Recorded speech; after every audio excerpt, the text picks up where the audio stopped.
Hai semua, Assalamualaikum warahmatullahi wabarakatuh. Saya dapat banyak pertanyaan ini secara langsung atau tidak langsung. Apa mungkin bisa bekerja di Kanada itu umur ada yang 50 ke atas, ada yang 45, 35. Basically ya pada dasarnya tuh Kanada nggak ada batasan umur ya untuk bekerja atau sekolah lagi. Saya sebetulnya mau cerita, eh, ada salah satu teman saya asal Kolombia yang saya waktu itu ketemunya itu waktu saya mulai kuliah di McGill. Jadi dulu saya sempat ambil Big Data di Concordia University kan. Kemudian saya lanjutkan ke McGill atas saran dari bos saya di kantor ya. Pada saat itu tuh saya masih ambil yang inilah yang healthcare management yang umum gitu ya. Tapi karena umum ada kuliah-kuliah tertentu yang saya bertemu dengan orang dari bidang lain gitu. Nah, saya ketemu teman saya orang Kolombia, namanya Edwin. Dia itu seingat saya, dia waktu itu cerita dia datang ke Kanada, anaknya satu, kemudian dia tanya saya, ya, dia pikir kan saya orang yang pakai jilbab ya, semuanya kan bebas itu ya, buka-bukaan gitu ya, orang sini ya. Dia tuh heran, kamu tuh kok pakai jilbab, ditanyain tentang Islam dan sebagainya. Kemudian saya ditanyain, kamu kerja di mana? Saya bilang saya kerja di rumah sakit. Di rumah sakit mana? Saya bilang di McGill University Health Center.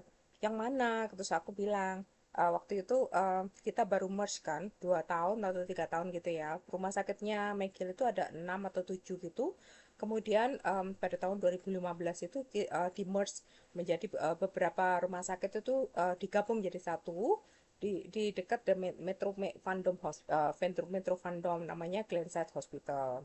Nah, saya ketemu dia itu sekitar tahun 2018-an lah, karena saya waktu itu di Concordia University, saya kuliahnya tuh tahun 2017. Nah, waktu itu dia bilang gini, loh, berarti kamu di Royal Victoria? Waktu itu saya bilang, iya, Royal Victoria tuh bergabung dengan kita. Saya masih kerja di Children's Hospital waktu itu di bagian respiratory medicine, bagian pernapasan anak gitu. Kemudian dia bilang gini, oh, Kak, aku ke sana dua minggu sekali gitu. Terus aku kaget, saya kaget kan gitu. Ngapain ke sana? Kamu kerja di situ, kamu orang lab. Saya bilang kalau orang lab itu waktu itu tahun 2018 kayaknya saya barusan selesai dari lab, kemudian dapat kerja di admin kelas 1 di respiratory gitu. Jadi saya sudah cukup kenal dengan orang lab banyak gitu. Saya pikir dia orang lab gitu. Dia bilang 2 minggu sekali di hemodialisis. Saya pikir itu bayangan saya dia ke lab. Ternyata bukan. Ternyata dia tuh cuci darah 2 minggu sekali. Bayangkan ya, udah umur dia meninggalkan negaranya namanya Kolombia, masuk ke Kanada. Kemudian saya lupa dia statusnya apa, apakah dia sebagai refugee ataukah sebagai permanent resident biasa, saya kurang tahu. Kayaknya saya belum tanya atau dia pernah ngomong gitu loh, cuman saya nggak perhatian. Yang saya perhatikan adalah satu, ternyata dia ke rumah sakit itu bukan untuk bekerja di bagian hemodialisis, tapi untuk cuci darah setiap 2 minggu sekali. Waktu itu saya lemes, saya ini orangnya tuh 4 ya, jadi kalau ada orang sakit tuh saya ikut merasakan sakit. Saya hampir ya Allah Rabbi, orang ini kok kuat banget ya, 2 minggu sekali hemodialisis ya. Kemudian dia tetap kuliah di McGill. Waktu itu saya tanya dia, kamu mau kerja apa? Dia bilang pokoknya kerja apa aja, yang penting saya bisa lebih bagus dari negara saya. Saya sudah jual semua di negara saya untuk bisa pindah ke Kanada, dan saya ingin mulai hidup baru di Kanada. Saya ingin anak saya sekolahnya bagus dan hidup saya lebih bagus dari sebelumnya. Makanya saya sambil kerja. Waktu itu saya lupa kerja apa. Pokoknya kerjanya itu nggak anu lah, kerja kasar gitu ya, sambil kuliah. Jadi kuliahnya malam, saya juga gitu waktu itu, kerja full time, malamnya kuliah gitu. Sama-sama inilah berjuang gitulah. Kalau saya tuh ketemu dengan orang banyak ya, ini orang-orang dari berbagai negara ya, tapi yang menyentuh saya tuh Edwin ini anu cuci darah tadi. Kemudian saya cerita kalau saya sempat kuliah Big Data dan sebagainya. Waktu itu 2017 itu kan masih baru ya, masih brand new gitu lah ya. Kemudian saya cerita kalau itu apa bagus. Kemudian salah satu dosen saya yang paling favorit itu orangnya ngajarnya enak banget. Alhamdulillah dia bisa diterima kerja di McGill University. Jadi saya bilang kalau kamu mau, kalau tertarik saya kenalin. Dia bilang iya aku tertarik, aku pingin bagian data analysis gitu. Kemudian akhirnya saya kenalan dosen saya. Enggak, sudah lama nggak ketemu ya, sudah berapa tahunnya, sekarang 2025 tuh saya baru lihat di LinkedIn saya karena dia nyambung sama saya menjadi ini apa, salah satu kontak saya di LinkedIn ya. Nah dia itu kontak nomor satu gitu. Ternyata saya kagetnya itu gini, bukan dari LinkedIn-nya dia bukan, tapi dari LinkedIn-nya McGill University itu dekannya itu masang fotonya teman saya ini. Saya kan sudah lama gak ketemu, saya masih ragu. Ini kok kayaknya temanku dulu ya. Saya nak lihat namanya kok mirip ya. Saya tahu nama depannya. Kemudian congratulations, pokoknya dikasih selamat bahwa dia berhasil akhirnya. Kemudian guru saya juga kasih ini ucapan selamat kan. Kan guru saya juga ini kontak saya juga. Akhirnya saya klik namanya, saya search di bagian ini ya, kontak saya, ketemu nama dia kan. Betul, berarti dia itu teman saya yang dulu. Cuman kalau udah lama pangling ya wajahnya ya. Dan 2025, bayangkan 7 tahun kuliah, akhirnya dia mendapatkan apa yang dia cita-citakan. Jadi rupanya setelah saya kenalin ke guru saya itu, dia tuh serius gitu loh. Jadi dia ikut ambil data science dan akhirnya mendapat diploma. Cerita ini saya bawakan sekarang karena banyak dari Anda yang mungkin merasa umur saya segini, ngapain saya sekolah lagi.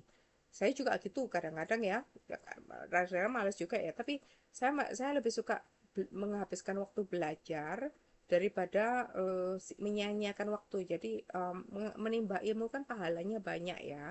Jadi nggak rugi sebetulnya kita itu, malah bagus, positif. Ada downnya juga sih kadang-kadang itu kok, aduh aku kok nggak cepet ya progresifnya itu loh, nggak bagus gitu loh. Kenapa? Karena ya kita kan banyak responsibility ya, kita ada urusan keluarga, kerja full time, kan nggak semudah waktu kita zaman kuliah dulu, nggak ada kewajiban apa-apa, nggak ada responsibility apa-apa ya. Jadi kalau Anda merasa berada di situasi yang sama, jangan give up ya. Karena lihat aja teman saya yang Edwin itu akhirnya berhasil walaupun 7 tahun itu nggak mudah. 2 minggu sekali dia cuci darah. Tapi dengan seizin Allah itu cita-citanya terpenuhi. Jadi kalau Anda ingin ke Kanada, usia berapapun bisa kuliah lagi, bisa kerja asal kuat. Nah, sekarang pertanyaannya satu, apakah worthy meninggalkan tanah air, menjual rumah, bahkan semua aset di tanah air untuk pindah di Kanada? Kalau Anda tanya seperti ini, saya kembalikan ke Anda sendiri. Sebab saya nggak mau ngiming-ngiming seperti para YouTuber lain, ayo ke luar negeri, kerja di luar negeri lebih enak dari di tanah air. Karena setiap orang itu kondisinya beda-beda ya. Coba Anda perhatikan diri Anda sendiri. Coba pakai SWOT analysis. Kalau Anda ingat video saya sebelumnya, coba dilihat video-video saya, terutama bagian mindset ya. Ada di bagian live dan ada di bagian video biasa. Jadi Anda pakai SWOT analysis ya. SWOT itu S itu strength. Ya, kelebihan apa yang Anda punyai, apa namanya, misalnya Anda saat ini ya umur 50 ya, baru di PHK. Itu kekurangannya itu weakness-nya, weakness-nya. Kalau strength-nya apa? Anda punya pengalaman kerja kan? Dan kalau di PHK tuh biasanya ada pesangon, berarti Anda punya uang lebih dari orang-orang lainnya kan? Jadi, apakah layak uang itu dipakai untuk pindah ke negara lain ataukah di Indonesia? Sekarang Anda lihat sendiri strength-nya apa, kalau di Indonesia weakness-nya apa, strength Anda sendiri itu apa, weakness-nya apa, bagaimana dengan keluarga, kesiapan mentalnya, dan sebagainya. Karena pindah di negara baru itu tidak mudah. Kenapa? Anda harus berjuang dari nol lagi. Orang-orang yang nggak siap mental biasanya akan bikin video, banyak lah di video di YouTube itu yang nggak siap mental, mereka kembali ke negaranya sendiri, kembali karena merasa nggak sukses di negara orang gitu. Kan kalau masih muda kan masih ada waktu kalau misalnya ada gagal atau enggaknya ya. Tapi kalau sudah umur segini kan mikir-mikir ya 1000 kali ya. Lah sekarang itu saya kembalikan pada Anda. Kalau menurut saya, Anda di Indonesia itu kelebihannya adalah buka bisnis tidak jelimet. Kalau urusan birokrasi mungkin agak susah ya, tapi begitu Anda bisa punya bisnis, itu peluang untuk suksesnya lebih besar daripada Anda harus bisnis di negara lain. Karena di Kanada sendiri saya merasakan ya, untuk mengambil bisnis license, izin bisnis itu susah minta ampun. Harus pernah sekolah dulu. Saya pernah ambil kursus. Ada yang nggak kursus? Ada banyak, tapi disarankan pakai kursus karena ada step-stepnya dan ini nanti apa dapat bantuan dari pemerintah juga gitu katanya. Jadi saya sempat kursus itu, kemudian saya mundur karena ternyata izinnya susah juga ya. Harus misalnya bikin restoran ya itu harus tahu tempatnya yang disewa itu di mana, ada izinnya tidak, begini begini begitu. Akhirnya saya mundur, tapi setidaknya saya ada bayangan. Oh, begini kalau mau buka bisnis di Kanada. Beda dibandingkan dengan di tanah air. Di tanah air itu enaknya bisnis itu di depan rumah, di garasi, bisa loh, bisa jalan. Anda pintar masak, catering dari rumah bisa. Kalau di sini nggak boleh catering dari rumah karena akan diinspeksi. Kalau ketahuan kita bisa bahaya, apalagi yang permanent resident seperti saya bisa dideportasi. Jadi itu taruhannya besar sekali gitu loh. Banyak yang nekat itu ya banyak ya silakan saja kalau nekat. Kalau saya nggak mau ya gitu. Ya itu semua dikembalikan ke orangnya sendiri-sendiri. Jadi kalau menurut saya yang saya lihat chance untuk kesempatan untuk bisa sukses di tanah air itu adalah lewat bisnis, bukan lewat kerja ikut perusahaan rugi. Kalau masih muda sih nggak masalah ya, tapi kalau sudah umur ikut perusahaan, mungkin ke Indonesia tuh kan ada batas usia ya, di situ kelemahannya di sana. Tapi chance Anda untuk buka bisnis bagus. Jadi strengthnya di Indonesia adalah bisnis. Kelemahannya adalah untuk mencari kerja itu ada batasan usia. Sekolah pun ada batasan usia. Nah, bandingkan sekarang dengan kalau Anda ke Kanada misalnya atau ke negara lain. Di Kanada sendiri strengthnya tidak ada batasan usia. Jadi biasanya imigran di sini itu ya memulai hidup baru, membuang apa bukan membuang ya, apa menjual um, asetnya di tanah airnya, rumahnya, mobilnya dan sebagainya. Mungkin usahanya ditutup untuk pindah ke sini begitu. Jadi itu semua tergantung orangnya ya. Kalau ada orangnya tipe-tipe orang yang anxious, yang takut-takutan, yang nervous, mending jangan deh keluar negeri, mending stay di tanah air aja. Itu zona aman Anda. Jadi ada zona aman ya. Biasanya kalau kita berani keluar dari zona aman itu kesempatan untuk bisa lebih maju itu lebih besar juga. Banyak orang ahli yang bilang gitu. Tapi nggak semua orang bisa, nggak semua orang, dan saya sendiri tidak akan apa ya meremehkan atau menghina orang yang nggak mau keluar dari zona alamannya karena dia mungkin kalau dipaksa keluar juga bakal gagal karena dia sudah negatif duluan gitu. Jadi nggak bisa dipaksa sih untuk orang keluar. Sama dengan entrepreneurship ya, orang-orang yang buka bisnis itu nggak semua bisa buka bisnis. Ada orang yang memang dari sononya itu sudah ada bakatnya itu cuman kerja ikut perusahaan orang. Jadi begitu di PHK mungkin dia merasa nggak punya apa-apa. Tapi gini ya, itu kan ujian hidup ya. Allah kan nggak akan menguji kita di luar kemampuan kita. Dan sesungguhnya sesudah kesusahan itu ada kemudahan. Dua kali loh dijamin di Quran. Artinya apa? Kalau Anda dalam kondisi umur ya, di atas 30 tahun, 40, 50, kemudian di PHK. Apa yang Anda lakukan? Pertama itu, lihat itu sebagai kesempatan. Mungkin Allah ingin hidup saya lebih baik. Sekarang mungkin waktunya untuk shift, untuk berpindah ke bidang lain. Mungkin waktunya sekarang saya bisa untuk buka bisnis, kemudian akhirnya saya bisa lebih berhasil. Banyak loh orang yang misalnya KFC itu misalnya itu kan kalau nggak salah Colonel Sanders ya namanya. Umur 52 tahun loh dia buka bisnis KFC. Akhirnya dia jadi kaya raya. Jadi jangan pernah meremehkan itu.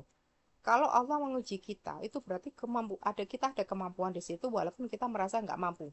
Kita ada imposter syndrome-nya. Kita merasa aku nggak bisa, aku nggak bisa. Tapi sebenarnya kita bisa dengan seizin Allah. Kalau kita nggak percaya sama Allah, kita percaya sama diri sendiri, itu syirik sudah ya. Itu ujub ya, itu dosa besar ya. Nggak boleh ya, ujub ya, jangan merasa gitu ya. Merasa aku bisa, itu terlalu ujub. Boleh aku bisa, Allah akan membantuku. Jangan pernah merasa kita bisa tanpa bantuan Allah loh. Itu ujub dan itu dosa besar loh. Kita merasa lebih hebat dari Allah. Jadi apapun ujian hidup kita ini, anggap aja ya, oke, hidup seperti air terjun ini gambarnya ya. Kita hidup kita jatuh, tapi dengan air ini kita akan menemukan, air yang jatuh ini akan menemukan keindahan, akan membawa kehidupan di bawahnya, ya kan? Akhirnya ada tumbuh-tumbuhan yang indah sekali, begitulah. Oke, jadi jangan pernah give up ya. Kemudian apalagi apakah perlu oke, bagaimana kalau di ke luar negeri ke Kanada umur segini? Bagusnya di mana? Oh, bagusnya kalau Anda memang merasa punya skill, punya keahlian, punya pengalaman kerja, pinter bahasa Inggris, apalagi yang bisa bahasa Perancis, Anda ke Kanada itu akan dihargai, sangat dihargai. Banyak ya orang-orang yang dari negara lain yang di negaranya itu bayarnya nggak cukup banyak. Begitu dia di Kanada atau di negara lain, justru dihargai profesinya dan dibayar lebih banyak daripada di negara awalnya. Begitu di tanah airnya. Jadi itu kelebihannya karena di sini nggak ada batasan umur ya untuk kuliah lagi, untuk kerja. Jadi kalau Anda punya skill yang dibutuhkan dan Anda lulus interview, lolos tesnya, insya Allah hidup Anda lebih baik. Banyak-banyak sekali imigran yang berhasil di negara lain daripada stay di negara asalnya. Oke, jadi semua tergantung. Kemudian jangan lupa, yang saya pikirkan itu satu. Biasanya kalau udah umur 50 itu orang udah mikir 10 tahun lagi, 15 tahun lagi saya mau pensiun. Lah, kalau hidup di negara orang, otomatis kita harus mikir apakah kita bisa pensiun. Nah, di Kanada sendiri saya tahu itu ada namanya RRSP, itu untuk nabung untuk pensiun kita. Kalau nabungnya lebih awal, nilainya lebih besar. Jadi Anda harus mikir ke situ juga gitu loh. Apakah kalau umur segini saya apa namanya kerja bisa pensiun dengan bagus ya? Ataukah Anda berencana, oh saya tetap kerja 15 tahun di sana, saya pulang ke Indonesia untuk em, apa namanya retire di sana, pensiun di sana. Nah itu beda lagi, karena mungkin uang yang Anda kumpulkan di sini itu Anda belikan aset lagi di tanah air, Anda em, retire di tanah air, begitu itu beda lagi gitu loh. Jadi semua itu harus harus dipikir matang-matang, pro kontranya, bagusnya di mana, kurangnya di mana gitu. Jadi apa namanya ada orang yang merasa aku sudah nyaman di tanah air kok. Walaupun sekarang aku di PHK misalnya, aku lebih baik di tanah air, sebentar lagi aku sudah mau inilah, mau mantu lah, atau mungkin mau mau retire lah, mau pensiun lah gitu. Jadi nggak nyaman untuk luar negeri. Tapi jangan salah loh, ada orang-orang jiwanya jiwa muda, dia semangatnya tinggi, dia merasa aku masih bisa dan aku yakin bisa berhasil di luar negeri. Nah, orang-orang seperti inilah yang saya sangat salut karena saya menemukannya banyak teman-teman saya imigran dari negara lain yang meninggalkan negaranya, dulunya dokter ahli, mungkin dia tuh apa dokter bedah atau apa, insinyur atau apa, ditinggalkan negaranya ke sini, kemudian memulai dari nol lagi. Tapi karena mereka cerdas, karena memang pada dasarnya ya mereka punya pendidikan sudah cukup tinggi dari orang lain ya. Begitu di sini itu hidupnya tuh lebih mudah karena mereka sudah pernah merasakan inilah ya, garam asam gitu ya. Jadi di negara orang itu merasa oke, aku harus lebih hebat dari yang dulu. Jadi mereka bisa berhasil. Saya melihat itu banyak gitu. Saya sering dapat apa undangan dari Michael University, ada Concordia, itu seminar-seminar yang menunjukkan orang-orang imigran ini sukses juga gitu. Seperti teman saya yang Edwin itu tadi. Jadi semua saya kembalikan ke Anda ya. Saya nggak bisa memberitahu Anda bahwa hidup di luar negeri lebih baik dari di tanah air, apalagi udah umur ya. Semua tergantung lah, tergantung Anda kelebihannya apa. Tapi kalau Anda merasa saya buka bisnis di tanah air, umur segini juga nggak jalan-jalan, bakal bakal apa namanya, katanya dipajeki ya, dipajeki orang-orang jahat atau dari pemerintah atau apa, ya terserah lah. Semua itu kembalikan anu pada kondisi Anda sendiri. Lihat S-nya dulu, strength-nya apa, W-nya itu apa, weakness-nya itu apa, kekurangannya itu apa, ya kan? Strength-nya itu apa, kelebihannya apa, kekuatannya apa, W-nya itu apa tadi? weakness, kekurangannya itu apa, kelemahannya apa. Kemudian, oh itu opportunity, lihat ada opportunity di tanah air tidak, kalau nggak ada, mungkin di luar negeri ya. Kemudian T itu threat, ancaman ya. Ancamannya misalnya Anda bersaing dengan anak-anak lebih muda, mungkin Anda kurang pinter komputer, ya mungkin Anda kurang ini, kurang itu. Nah, itu harus dipikirkan gitu. Kemudian ini juga siap-siaplah untuk pindah profesi. Kalau terutama kalau di luar negeri ya, itu kita harus sadar lah, kita nggak mungkin lah sama dengan orang Kanada. Lisensi kita nggak sama. Misalnya ada yang dulunya dokter di tanah air, pindah ke Kanada, mau nggak jadi dokter lagi. Ya sudah nggak apa-apa. Mungkin Anda tetap suka healthcare, kerja aja jadi nurse, perawat. Di sini juga banyak dokter-dokter jadi perawat, walaupun harus sekolah lagi ya. Mungkin 1 tahun ada yang jadi asisten perawat sampai 3 tahun jadi perawat. So what? 3 tahun setelah itu anda bisa kerja bagus, bayarnya lebih tinggi dari di tanah air kan? Ya kan? Dan ilmu Anda tetap kepake, Anda tetap menolong orang kan? Banyak kok yang itu perawat itu yang aslinya dokter-dokter itu apalagi ya, itu threadnya tadi, mungkin threadnya orang-orang muda ya.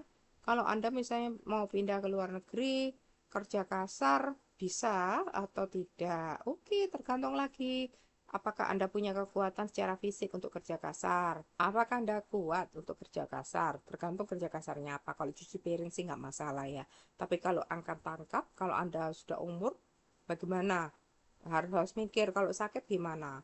Betul, ada Anda mungkin dapat pekerjaan yang ternyata dapat asuransi kesehatan.